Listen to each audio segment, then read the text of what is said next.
part of our ongoing program to promote board games from Aotearoa, New Zealand.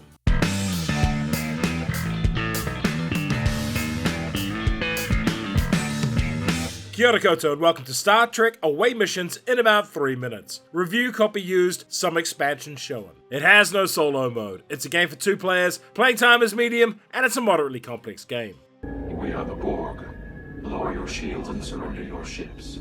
We will add your biological and technological distinctiveness to our own.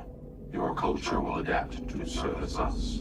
Resistance is futile. The game lasts for 3 full rounds, with a round ending once all characters have been activated. The winner is the player with the most points, and you get these by completing missions. Deck construction. Each player has 2 pre-built 20-card decks, 1 for missions and 1 for support. Dice. Conflict is resolved with dice rolls, many of which are opposed. Player turn. Take the character boards for your squad and place stars in each of the marked spots, and grab the character's miniature. Draw to 5 support cards and 5 mission cards, and on turn 1, you may mulligan some of these and redraw. Set up your models on the board as shown in the scenario. For each character you have less than your opponent, gain a bonus token. The Borg start with only 2 characters in play, but get 2 new ones each round. On your turn, you will activate a character and take 2 actions with them. You may take the same action multiple times. Alternatively, you can use a bonus token and take 1 action. We'll take the take cover action, which will make us harder to wound until we move. Shelby is the next to activate and spends her first action to move. She has 4 movement, but stops here because you cannot advance into a space with an enemy character. Turbo lifts count as adjacent to all other turbo lifts, and teleporter spaces interact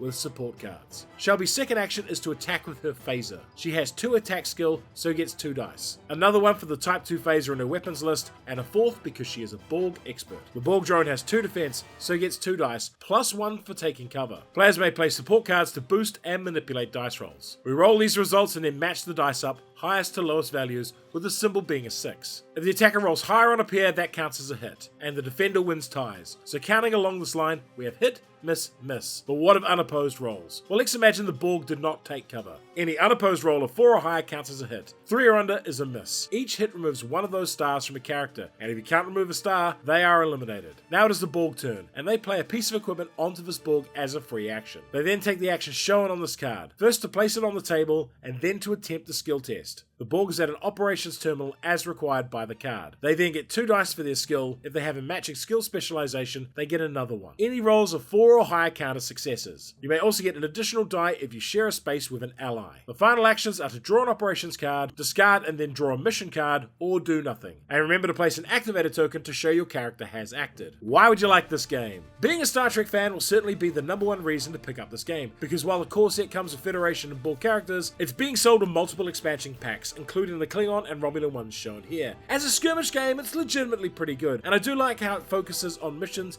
and completing tasks rather than just battles of annihilation. The cards allow for a bunch of wacky thematic fun, such as teleportation and Borg drones rising up from the dead. Oh, and there's the Borg side of the board if you want a change of pace. All up, I think this would best suit a group of fans where everyone plays their favourite factions. The best thing about this game is assimilating your opponents as the Borg. Well, it would be if I ever managed it. However, 10 cards in hand is a lot to manage, especially as you need to be mindful of both scoring missions and using your support cards at the right time. I used card holders, but the game does not come with them. It also feels like a game that needs a community around it and support. I think playing this as a couple at home will get old pretty quickly. For another small-scale combat game, try Memoir 44. And for more epic Star Trek, try Ascendancy. Star Trek Away Missions. Set phasers on Collect. And if you enjoyed this video, hit the notification button, like, share, and subscribe to the channel.